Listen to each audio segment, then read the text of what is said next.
just do a tour of the office. There's where Shannon works over there. She needed a stand-up desk. Anyway, I do actually work out of the office. We have independent offices. We can be remote and away from one another. And it's kind of a little bit strange because I worked out of my house for many, many years. And then we kind of went full to the office, and the offices, there's nobody on my floor. So like there's no chance of us like even interacting with anybody. And we sit in different rooms and we can actually stay apart. But what's wild is everybody went to work from home, and I was working from an office, and they're all complaining about sitting on Zoom calls all the time. It's like, welcome to being independent consultant, because this is what we do. And so my new coworkers, Tom and Shannon, are both teachers. One, Shannon was a math teacher in high school and also in college, and Tom does both college and did high school science. And they stood up all day, and they're like, we're not used to sitting down all day. Our backs hurt. And I'm like, I've been training for this for 20 years. So they've subsequently gotten stand-up desks, and they feel a lot better, and their backs are fine. So just want to share that. All right, I'm already off schedule. Let's keep going. All right, so let me tell you a little bit about myself. So I said I'm in Edwardsville. My company is Goshen Education Consulting. Let's see, there we go. And as you heard, I do educational research and evaluation, and now actually we're doing a program implementation for the Department of Defense. And about, I guess, 20 years ago, I started working as, 20 years ago, I was in a consulting firm in Chicago, and it had nothing to do with this tax, it was in education. And then I went to work for a research institute at Iowa State. While I was there, I said, oh man, this evaluation stuff, this is just like the consulting I used to do at the consulting firm in Chicago. So I kind of just started operating that way, and I kept hours and all my time by 15-minute increments, and the people there thought I was absolutely bonkers nuts. But it was just a way that I knew that I was getting all my work done. And then if anybody ever questioned me, are you doing your 20 or 30 hours a week as a doctoral graduate assistant, research assistant, I could say, yeah, look, see, here it is. So I'd share that with them. Anyhow, that's a little bit of my background. So I thought, this is fine. All this evaluation stuff I'm doing is kind of a neat way to get through grad school. But what I think I'll do is I'll go become a director of institutional research at a university, and I'll get away from all this evaluation. And I'll have this nice secure job, and I'll do data analysis for like presidents. It'll be pretty suave, pretty cool. I'll be in the Association for Institutional Research, and I did. I spent a lot of time investing time in that. Well, something happened. My job was fine. In fact, I got promoted and I moved to a different institutions. It's a great area. Institutional research is a fantastic job. Anyway, while I go to this breakfast with my provost, and he says, I want to introduce you to the superintendent. Hey, we need some help with this evaluation thing. Would you like to do it? We'll pay you. And I liked that. I was like, wait, pay me? I love that. So I said, well, I need some new windows for my house. We were pretty poor and couldn't afford stuff. So I said, all right, go ahead and do that. Anyhow, so I started doing some side work, and I did that. And the next thing you know, somebody said, hey, we need an evaluator for this thing. And it was kind of affiliated with the other one. And so now all of a sudden I had 2 projects, and then I had 4 projects. And then I had 5 projects, and I was trying to pull down a full-time job. And so as my accountant likes to put it, I was converted by market demand. But in 2009, I started the company officially because I had these proposals out there, and I said, I might as well be a company. And then in 2011, I went 100% into the company and left my, quote unquote day job. So with that, I'm going to end this polling so you can see who's here. Most people are in the idea stage, I can see. There's one person here just because they're lonely. I love that. There's some people who are thinking about it. There's one person who's on the verge of starting. I go, that's good. You're going to love this. And I got some neat ideas for you already. And also your newly solo person who's been there for less than 5 years. We've got some ideas for you. And then we have 2 people who are experienced. And honestly, I could just hand this over to them and they could do this presentation. Say, hey, Anne, this is yours. And actually, she'd take it up and she'd run with it. She'd do fine. So here's the sharing of the results. Right. So stop sharing. So anyway, I also want to make a point to say that all my presentation was originally kind of put together with my good friend Laura. Laura's an independent consultant out in LA.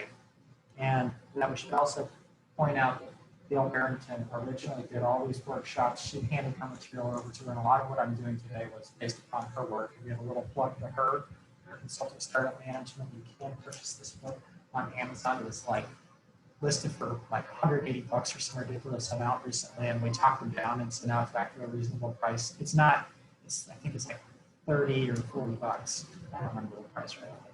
And if you know the price, could you put it into the chat box? I know she does. Anyhow, it's a great book. We all recommend it. She is an evaluator.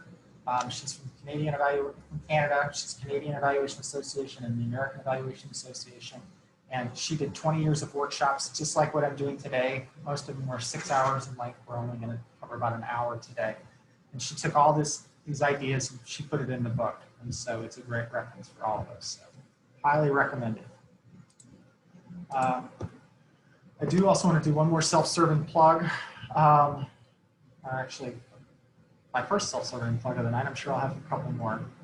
But last December, a group of us, Norma Martinez-Rubin and Amy Vermouth and I, edited this volume called Independent Evaluation Consulting, Approaches and Practices from a Growing Field.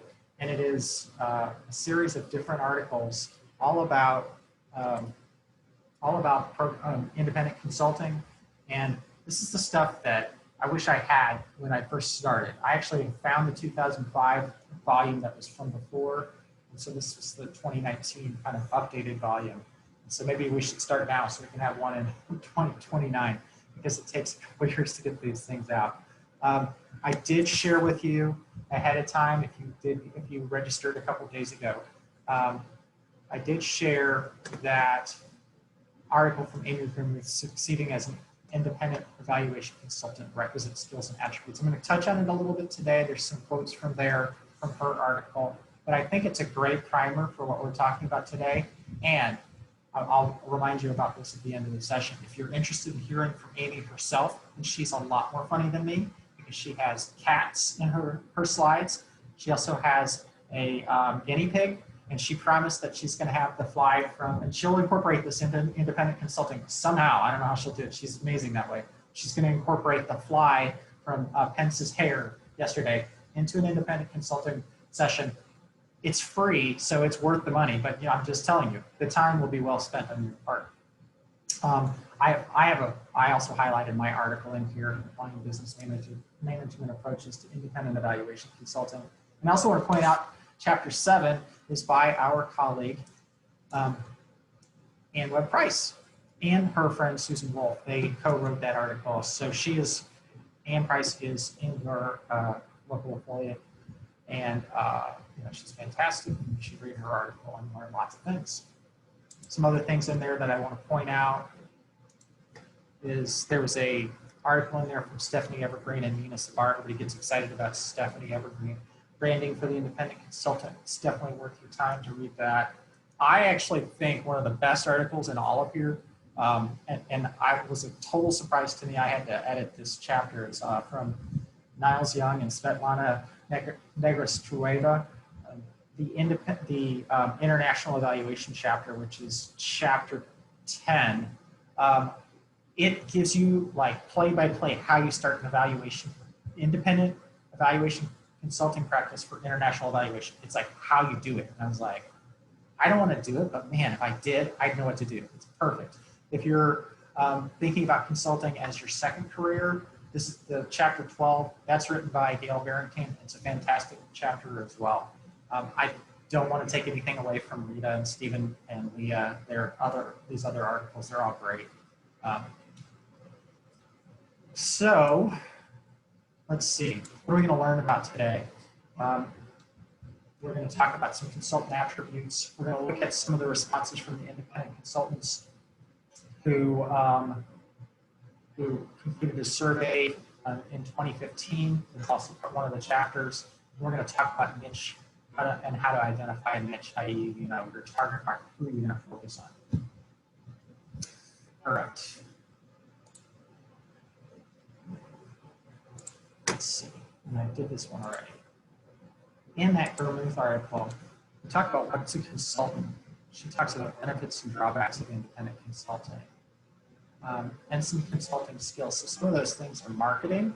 So how you identify and talk to people about what you do and convincing them that they should, work with you and perhaps offer you a contract to do some evaluation. It talks about business and financial management. Those kind of skills of just doing QuickBooks or managing your accounting, organizing a business around, do you creating a corporation or an LLC or just staying as a sole proprietorship, thinking about time management, where are you going to spend your time? How much time should you be spending on doing the work versus doing the administration and the marketing? I like to think they're three-legged stool where 1/3 of the time should be focused on the work, at least 1/3 to 1/2. About 1/3 of your time is on the organization and accounting pieces, and then 1/3 should be on kind of the promotion of your business. And when you get more business, you can spend more time on the actual evaluation piece, but you need to make sure you're focusing on networking and your organization and business and financial management. She also talks about, I think we just had that slide's duplicate. All right, let's talk about the consulting landscape. So what are consultants? So typically I stop and I ask you guys to put some stuff in the chat box, but I'm gonna keep rolling through this. So we like to think that consultants sell knowledge, and skills and expertise, and for us in applied research and evaluation. We're entrepreneurs. We're small business people. So we do more than just the evaluation piece. We think about how we can expand upon the evaluation that we do. How we work with one client, particularly the clients we like working with, they're a lot of fun. How we meet more people like them. So we're constantly trying to network and identify new opportunities. That makes some people pretty uncomfortable. I actually find that being the extrovert, I'm actually not nearly as good at this as my introvert friends because they find themselves in comfortable situations with people that they like. And as they become entrepreneurs just because they find comfort and they're actually really good at listening. And I'm not as good at listening as I ought to be, and I'll be the first one to admit that. I kind of hear my own voice sometimes.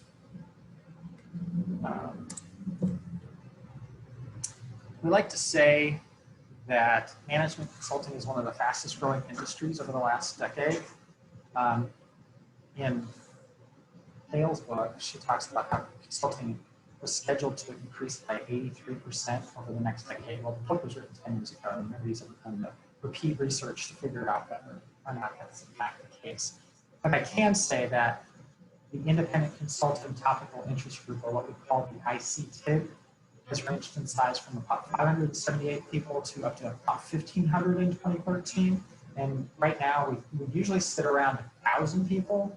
And so that's out of about 7,000 people in all of the American Evaluation Association. So 1/7 of the size, whatever that percentage is. But we are a large TIG. We're usually in the top 5. I think right now we're top 3. We're top 2 after nonprofits for the longest time. But then those pesky data visualization people came along and they just got bigger and bigger. So I think we're behind them now. This is one of my favorite quotes.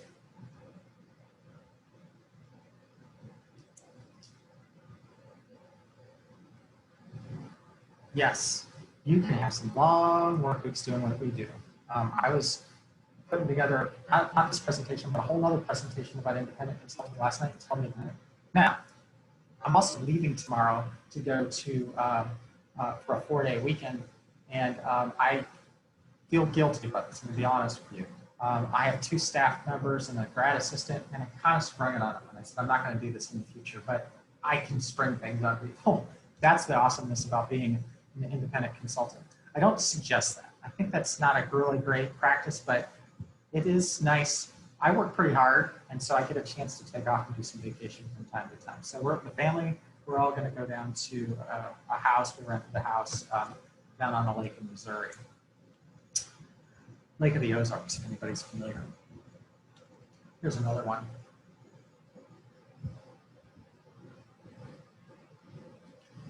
So this talks about added value, and I love this quote because it gives me this opportunity to think about this. So I said we are entrepreneurs, but I actually think not everybody's an entrepreneur. And he likes to talk about the difference between a contractor and an entrepreneur.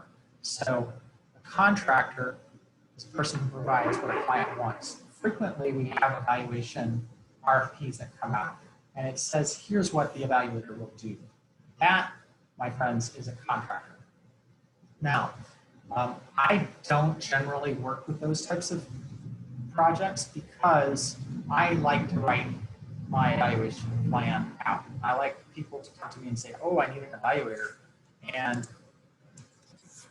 then, let's see, and I get to develop my own plan. I like to think of myself as an entrepreneur, a person who, where is it? Provides what a client needs. So the difference between wants and needs. The entrepreneur actually creates the opportunity to help the client think about what they should be doing. And the distance between these two is what we call, what Alan Weiss calls the value distance. The value distance is this value is actually specific to your bottom line. If you can provide something that a client needs that they didn't know they needed, you are providing them with a value that they can can be monetized. You can, monetize them with your fees, right? Because they say, well, we just need you to come in and do this evaluation that's required by our funder or something like that.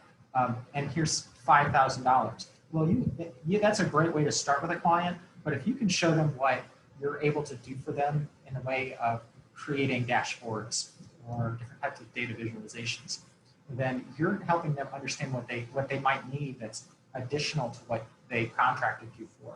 And that's that time that you can bill them for is an additional value to you. So why do people consult? Well, one of the main reasons is it's lucrative. And there's a lot of money in it. And I think Amy Hermuth put that in her article. There continues to be more and more opportunities. And I think right now, particularly in these kind of strange COVID-19 times, we do actually have a lot more opportunities. There are people who are downsizing, and so they need contractors to step in. There might be more people out there looking to do consulting, but I actually never really worry about them. It seems to me that if you're engaged, you're showing up to places like AAEA, and you're listening and talking to your colleagues, you're actually way ahead of the other folks out there who really don't know what they're doing. The fact that you're here today shows me that you're probably paying attention to how to develop a practice, and you're thinking very hard about that. Hopefully I set you up and give you a little bit of confidence today too. So a couple years ago, Glassdoor had a job score, and they talked about all these different positions. And these are in the top, let's see, it's here. The top 20, top 20 or top 25. What's interesting to do here is kind of, top 50, to look at the different positions and how they rank. What's fascinating here is that data scientist and data engineer are numbers 1 and 3. Now, you're not going to find an independent consultant or an evaluator as the top job because they just don't know who we are. We've had this conversation. I'm sure you've had it with your parents and your in-laws and whatever. What exactly is an evaluator? But I think we share a lot in common with data scientists and data engineers. I can say we're a bit different, but we have similar types of activities that we carry out. Those are the top jobs in America. Also, if you look at the US News 2019, I probably need to update this, 100 best jobs, statistician is number 2. So we actually we're in a good field. And so actually to me says, I've got the skills to go that are in demand. If I take a chance with independent consulting and oh, I fall on my face, I know I'm going to find a job. These are the best jobs according to Glassdoor and US News. So this gives me a little bit of confidence on starting a consulting practice. So let's talk about the survey that we did. 2015, we did a survey of all independent consultants who affiliated with the TIG, the independent consulting TIG. We got like 350, the numbers pointed up on my slides and a couple slides, 350 overall responses, and we broke that down into people who were, 100% committed to their consulting practices.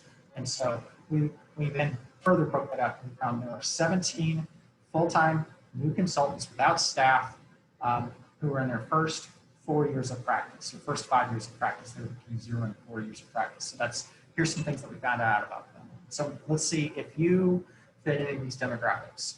They were 82% women, 45% of them had PhDs. Important note, that means 55% of them had either a bachelor's degree or a master's degree, overwhelmingly a master's degree. So that tells me you do not have to have your PhD to do this. Although a lot of us do, it's not a requirement. I can tell you at a certain point, your clients are looking at you and going, I don't care if you're a doctor or not, can you get the job done? And I love what you do and you're fantastic. Overwhelmingly, they were in this range of 33 to 55 years old. And so I said, if we were to create a made-for-TV movie about new independent consultants, American Evaluation Association, we would cast Mayim Bialik, from Blossom or The Big Bang Theory, to be our character. Wouldn't she be great? She'd be perfect. She, as you probably know, has a PhD and she's an actress. And she's pretty, a pretty picture of her here. So why do people consult? The number one reason I would say, I don't know that this was from the survey, but this is one of the main reasons, is people want that independence. A lot of people like the flexibility. Pre-COVID, I would walk down the street 2 blocks to my daughter's elementary school, and I'd have lunch with her every Tuesday. And I was on a first name basis with the security guard, Mr. Taylor. And in fact, he has one of my coffee cups, one just like this one here. It sits on his desk. That's the flexibility that you love. I'm getting less flexibility as I continue to grow and have employees, but particularly when you're in your first years, if you want to work on from midnight to 6 a.m., nobody cares, as long as you get the project done. It's like, you know what? For us independent consultants, I'd be willing to bet it'd be an interesting survey. I bet we have a lot less flexibility with COVID-19 because everybody's working from home, so we have to kind of adapt. It's kind of a bummer, but you have flexibility to do what you want to do. Particularly when it's just a 1-person or a 2-person kind of a shop, what we call the onesies or twosies. If you're a onesie shop, you get the job done. And there's more money in it. I already said that earlier when I was referencing Amy's session. I'm sorry, Amy's article. I felt like I was being ripped off by my previous employers. Now I make 1.5 times my own salary. One of my first questions to somebody who was an independent consultant, and she's in the American Evaluation Association, and I said, "Why do you do this?" And she says, "I consistently make 3 times what I used to make." I don't know that I've made 3 times. Maybe I'll approach that sooner or later, but definitely I've even on my down year, I exceeded what I made before I left the university where I worked previously. But there are worries. There's the uncertainty of where the next project is going to come from. Is this the last one I'll ever have? But usually, people have too much work. This is a problem, though. This is a good problem, I suppose. But it's difficult to take a vacation because you don't have anybody who can cover for you. Or I can't take on more work because I'm a 1-person shop and I'm not willing enough to hire another one. This was my case for a long time, and I was very happy I took the risk to go out there and to set up, to bring on staff because we've been able to grow with it. There's a chance, definitely a risk. You solve a little bit of risk. Quick aside on risk. Just had this conversation, I seem to say this a lot. I keep hearing about how people are losing their jobs because of COVID-19. It's because you work for one employer. I work for 19 employers. I know that sounds like a lot. And sometimes it is a little bit hard to handle and get your head around and things like that. But the reality is I can lose one job. I can lose 10 jobs and we'll be fine. Tom won't be fine, poor Tom. But the truth is, and Tom's fine, by the way.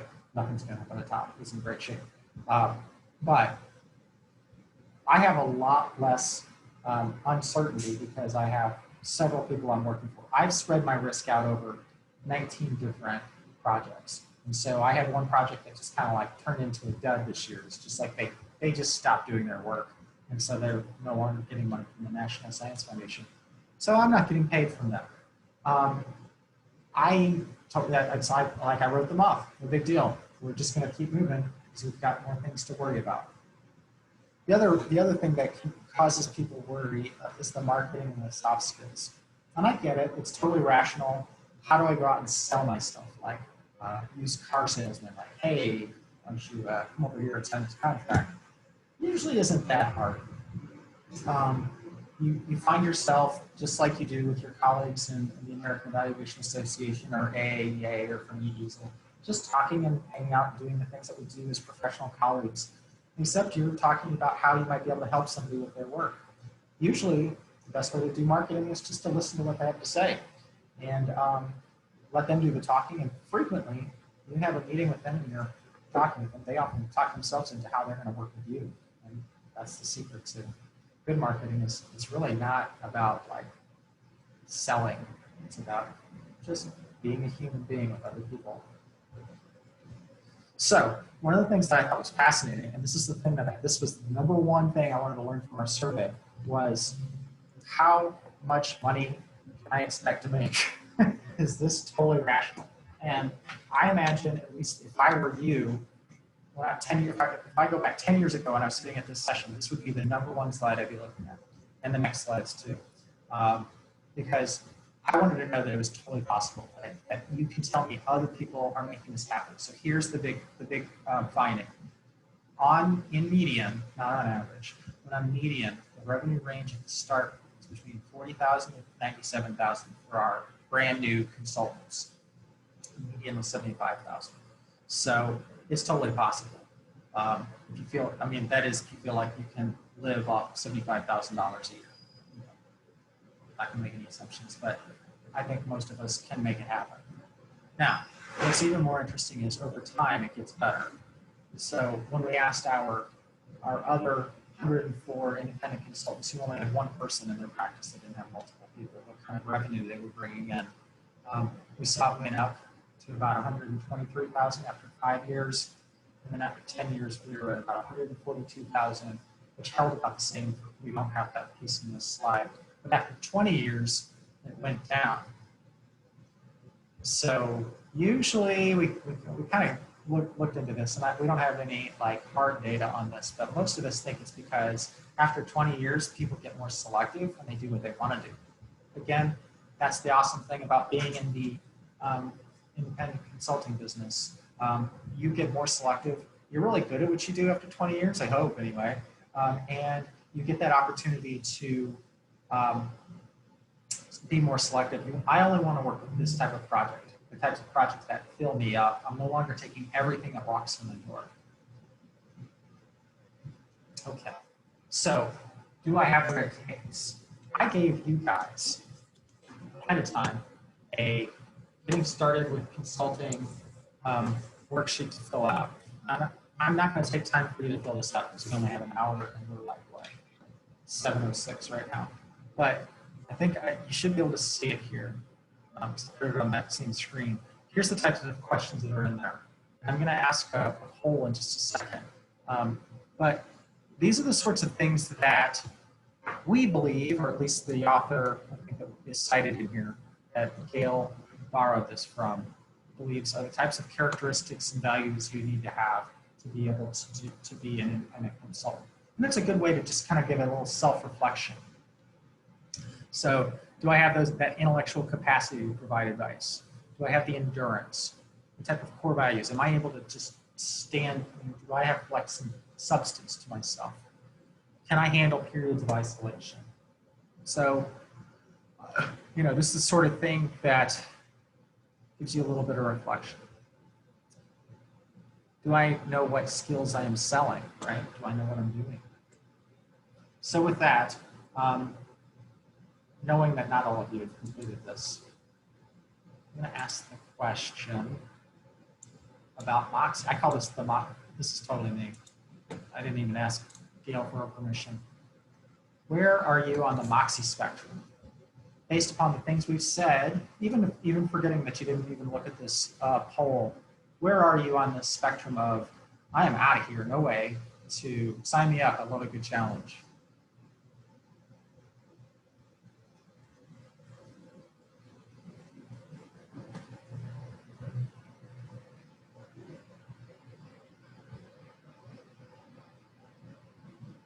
God, I'm getting nervous. All right, I'm going to end the polling in 5, 4, 3, 2, 1. All right, look, I only have one person I've got doubts in their mind. Well, that's all right. You're allowed to have doubts in your mind. It's totally fair, particularly about the Moxie stuff. About half of you guys have a lot to learn, but feel somewhat confident. I feel confident, but I'm nervous about the unknown. Sign me up. I'll have a good challenge. Hi, Anne. I think that's you. All right, let me stop sharing. And by the way, one of our big questions we always get during these workshops is, what's Moxie? And so I think some of you guys know that's kind of like your confidence, your belief in yourself, the fake it till I make it kind of belief in yourself. But it's actually a carbonated beverage that was among the first mass-produced soft drinks in the United States. It continues to be regionally popular today, particularly in New England. It's produced by the Moxie Beverage Company of Bedford, New Hampshire. Although it was recently purchased by, wait for it, you're in Atlanta, Coca-Cola in 2018. So it's actually a soda from where you are now. That was pretty fun. All right, so let's talk about your clients, your services, and your competitive edge. It seems like a lot. I don't know if I'm going to get to all those things. In fact, I'm not even sure what all those words mean anymore. What we're talking about now is your niche, really. We're going to be talking about your niche. So I love to reference Jim Collins. This book is a fantastic book. This is the #1 business book of all time. I mean, actually, which is kind of saying something, because How to Be Friends and Influence People was the #1 business book. It really should be the #1 business book of all time. But this is sold more books than anything else. And what you're looking at is kind of the big idea here in the flywheel concept. So I'm not going to go into a lot of detail here, but he makes a case that there's a process that you go through to become a successful business. And of course, in Good to Great, he's talking about these really big businesses like Walgreens and things like that. But as people read this book, they started to apply it to social service agencies. I like to even apply it towards thinking about how you develop as a student, or you develop, and in this case for us, how you develop as an independent consultant. Oh, look at that. Thanks, Anne. She just put up the Good to Great link where you can go buy it. Anyhow, one of the first ideas is that you want to have level 5 leadership. Level 1 leadership is that bad boss you had when you were like 16 years old at Dairy Queen, who, they just ignored you and they played favorites. But as you look at level 2 and level 3, these are better bosses. Level 3 and level 4 are kind of the bosses you've always wanted to have, people who knew what they were doing, they were competent. Level 4 is really the best bosses around. Now, level 5 is that special, rarefied air kind of boss who has both discipline towards a mission, and they're selfless about it. They do not need to be like the center of attention, and they're amazingly competent. So the best businesses start with level 5 leadership. The second piece is first who, then what. So it's all a matter of finding the right people for your business. And actually, if you have, in this context, you have big businesses. So you get rid of the people who are no longer good for your business. Or in our situation, as you're hiring people in, don't hire the wrong people. You make the decision not to fire them. It's a funny way of saying don't hire them because they're not good for you, but it's essentially like know ahead of time. If you've got that sick feeling in the back of your throat, I don't know if I should hire this person, then don't hire that person, because almost always it turns into a mistake. But it's a matter of finding the right people to work with you, which is fascinating, because what we're talking about here is hiring people before you really know what you're doing. You've got good leadership, you have good people, and then you trust your people to help identify your mission. And that becomes the next thing. You're confronting the brutal facts. What are we really good at? And what are we terrible at? So in my business, but particularly Tom, is fantastic at dashboarding. He gives sessions, paid sessions on it, and he started and learned that all just like, here with me. He didn't know anything about it. I just gave him the time to do it, and he loved it. And so he was the who, and I gave him that opportunity. We also are confronting the brutal facts. We need somebody who's a great editor. We need somebody who stops us before we send some of our reports out that are really not well written. That's an honest truth. But in all of that, then you come up with your hedgehog concept, which I'm going to talk about in a second, which is what am I supposed to be doing? Who am I supposed to be serving?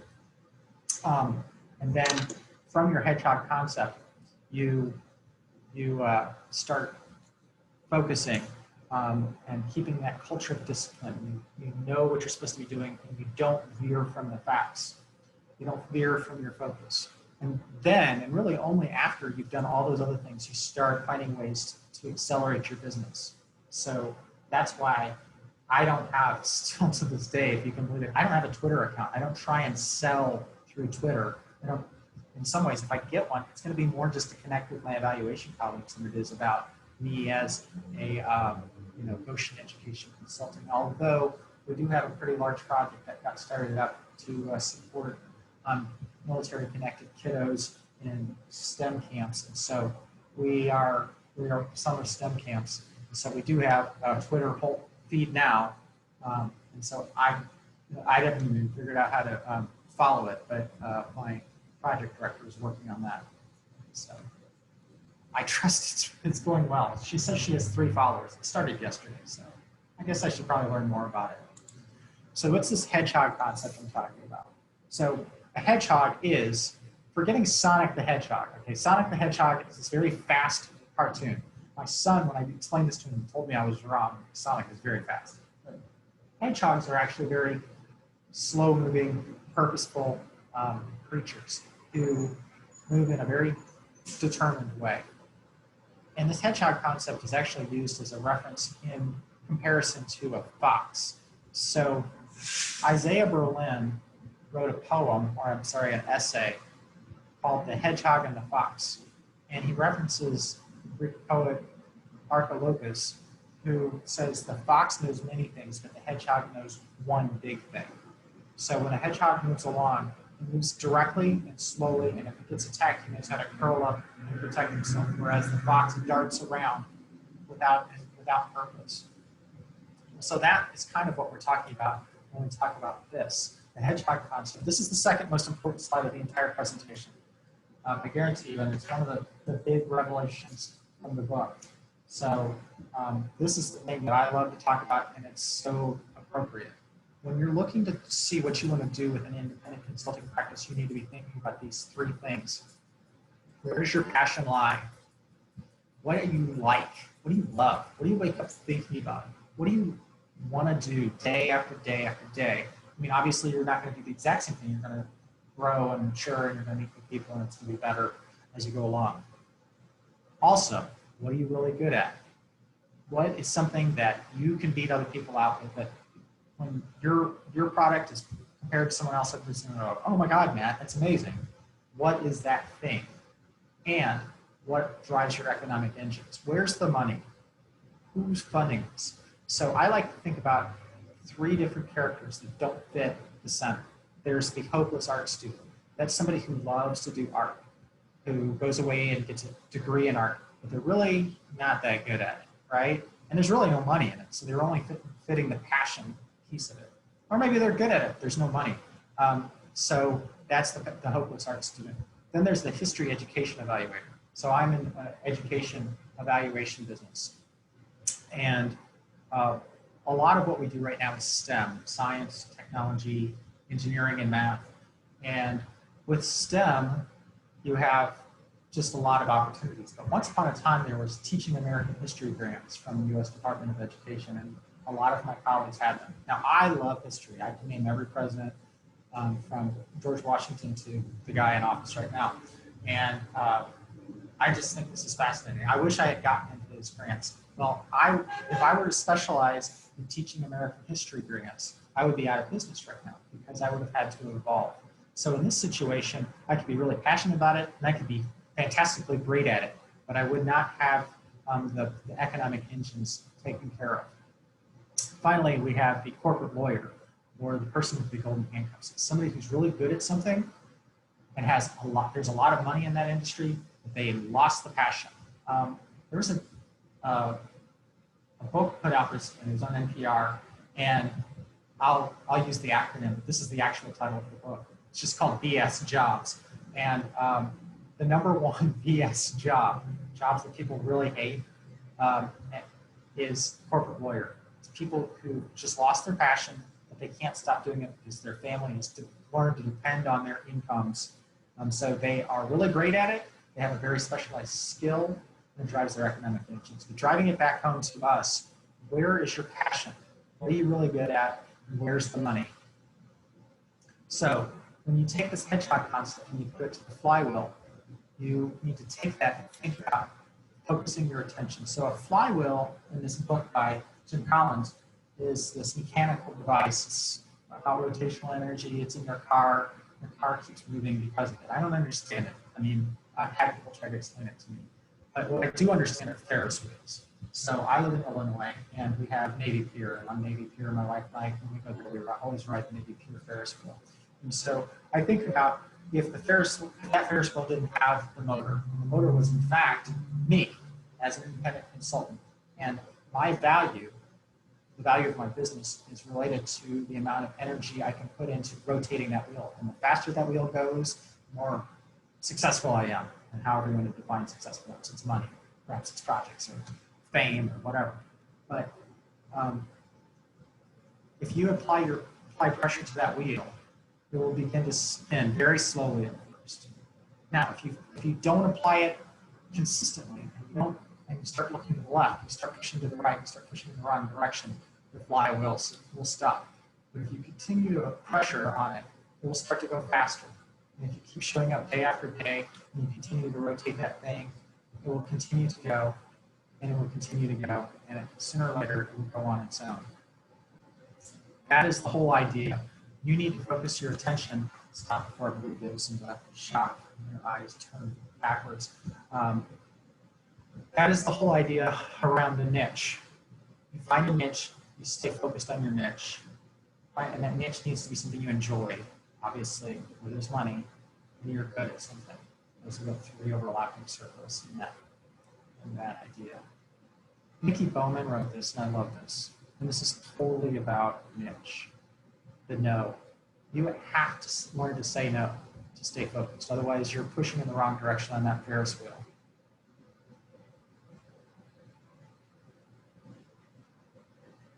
Okay, so I would normally have you do individual work here if we had like more than an hour, but I do have a handout. I want to point it out to you.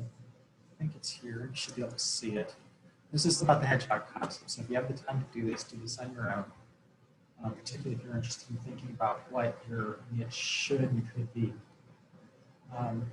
Take some time to think about each of these three things and then try and put together a sentence that is the intersections of your passion, your skill set, and where there's financial opportunity for you to have an independent business.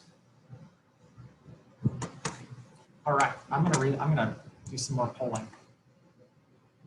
I'm going to do poll number 3. So, kind of thinking about all the things I just said, particularly thinking about the circle. I'll go back to it for you.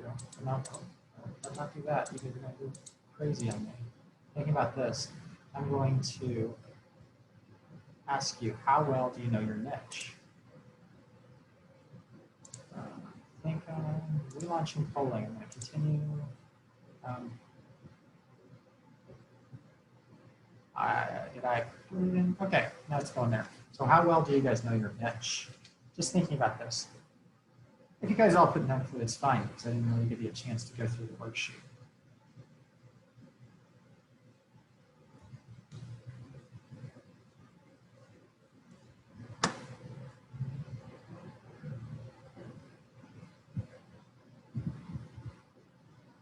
All right. I'm going to end this just to stay on time in 5, 4, 3, 2, 1. Show those results. So about most of you guys are coming together about 2. And some of you guys feel like you have that clear vision where you understand all 3 of those areas. Good stuff. All right. Let's go into, sorry, I'm going to try and, oh, there it is. So I want to make sure we certainly don't have much time for questions because I want to make sure we got through this material and we definitely get through the niche because I think that's the critical piece. I do want you to know that Ann Price, our good friend Susan Wolf, and myself, we have a weekly gathering on Thursdays at noon Eastern, 11 o'clock my time. And so those, we call them IC topic chats. The link's there. And I think maybe somebody's going to put that in the chat for me there. If not, I'll put it up there. But that's here. You can register for it here. And we have already had like 19 sessions. I think 17 of them are loaded on a YouTube channel. So you can look at all those. But here's the list of them. 2 of the things we did today, well, no, one of them we did today, niche. Marketing. Today we even talked about evolving the niche. So we took that idea and we went ahead with it. See a couple things in here from Ann Price. She talked about mentoring on July 2nd. And on September 10th, she talked about business planning. Should also put in a plug for Ann. She also has, if you're starting up a consulting practice and you want some free business coaching, she has a group that gets together. She can post about this in the chat called Office Hours. And it seems like a fantastic small group of people who just sit and kind of bounce ideas off each other. And Ann, who's experienced, provides some background on that. But we also do that on Thursdays for about an hour when we have a topical, a different topic each week, and we discuss that. All right. Oh, apparently I have it in here a couple times. How's that working? And oh, there we go. Thanks for listening. All right. Awesome. So I'm going to pass it back over to you. Hey, I did it. I can't believe it. I know I felt like I'm talking so fast just to make sure to get through all the material. Hopefully somebody gets something out of this. Yeah. So I think we have, I'll say 3 or 4 minutes for questions. So I'll open the floor to our participants.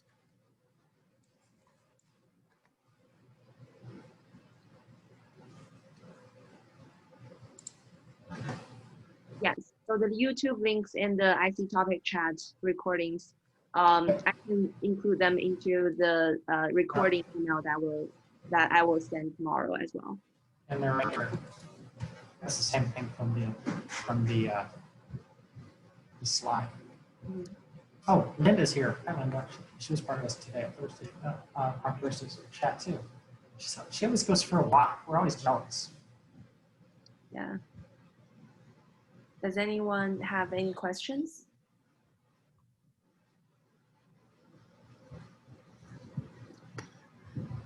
I didn't have one, but I worry if we don't have this. Okay, so I'll just ask a quick question, Matt. So could you share like one of your most challenging times since you started your own consulting business, and how did you navigate through it?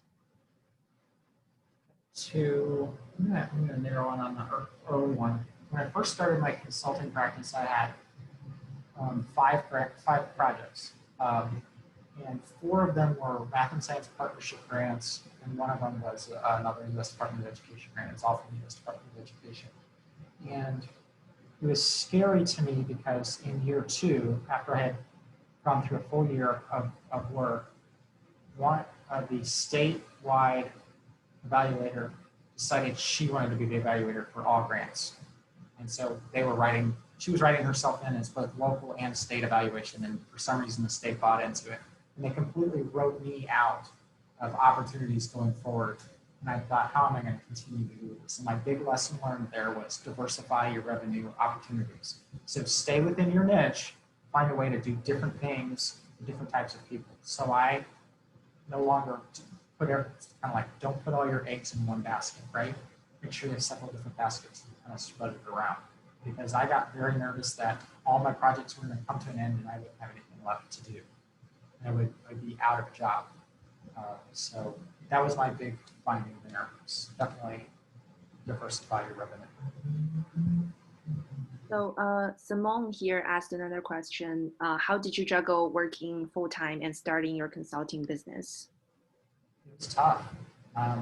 Nights and weekends, I took vacation to go meet with clients, took vacation to go to some of their mandatory required meetings, but that's the time where you're kind of struggling. I mean, I probably struggled more with the doing two things, and we had more money than we knew what to do with at the time because we were used to working on my wife's salary and my salary, and all of a sudden I had this extra evaluation that was like free money, it just came in. So the money was fantastic, but it was, you just have to balance your time. It was a bit like writing a dissertation while having a full-time job. You find time for it because it's meaningful. We have one more question. Since you do not answer calls for evaluation contracts, how do you establish a statement of work with new clients? Sure. So I frequently, I guess maybe I said that when people are sending out RFP evaluation work, what I often do is most of my work comes with writing grants with people who don't have the projects yet. And so I partner with them to write the grant, and then we all cross our fingers and wait 6 months until the National Science Foundation figures out whether they want to fund our client or not. But when they receive that project, I've already created a statement of work through my evaluation plan. And so that becomes the work that I do, and then I put that into a contract. I primarily work with the Department of Defense, education activity, and the National Science Foundation at universities that do that type of work. Cool. I think we're close to 7:30, and I just wanted to quickly provide an update for the upcoming events for AAEA. So on October the 22nd, I hope you can see my screen. So on October 22nd, we have an anti-racism evaluation reflective practice panel. This one has already been sold out so far. So unfortunately for people who haven't registered, it's out. However, the recordings will be available for all AAEA members, and we'll definitely share that. And then on October 21st, we have at 12 p.m. we have October Journal Club with Chris. So I think that's all. Well, thank you again, everyone, for coming tonight. I hope you all find some good juices from what Matt shared. I certainly learned a lot, and I'm very excited to see you all again at our next event. Well, everyone, have a good night. Bye-bye. Thanks, Matt.